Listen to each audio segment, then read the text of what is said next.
दिल नहीं मेरे हाथों में, उन्हें दे दिया यूं ही मुलाकातों में। ये तो मोहब्बत पे लुटाई है,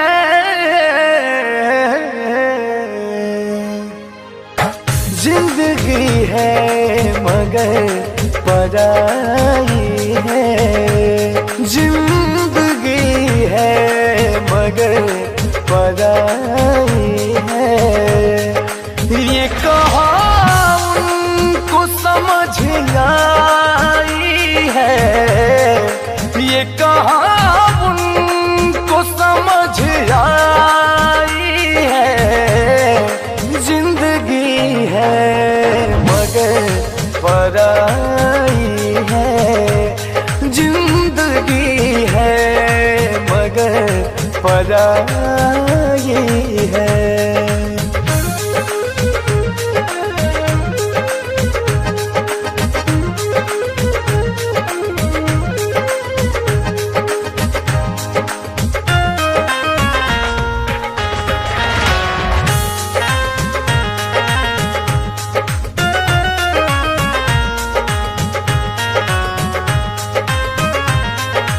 यहाँ अलग है हर किसी का मन, लोग पत्थर को समझते दुश्मन, हमने कलियों से चोट खाई है,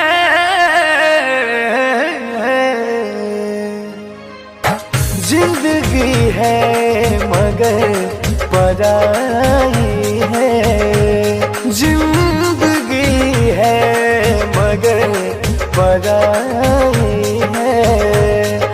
ये कहा उनको समझ आई है, ये कहा उनको समझ आई है, जिंदगी है मगर पराई है, जिंदगी है मगर पराई है।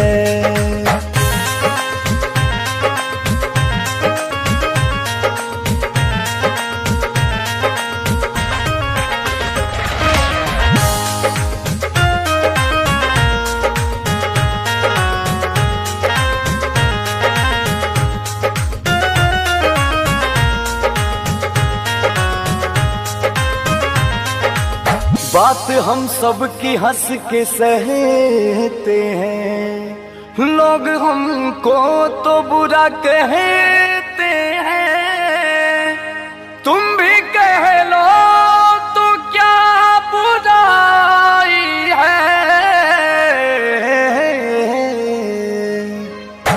जिंदगी है मगर पराई है, जिंदगी है मगर पराई है। ये कहा उनको समझ आई है, ये कहा उनको समझ आई है, जिंदगी है मगर पराई है, जिंदगी है मगर पराई है।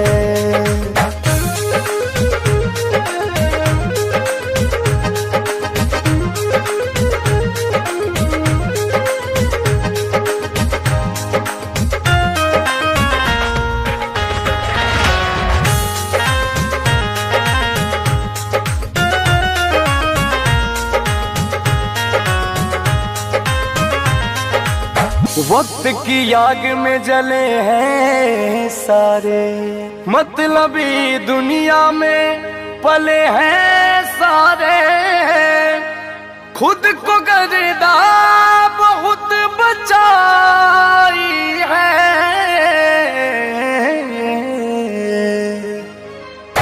जिंदगी है मगर पराई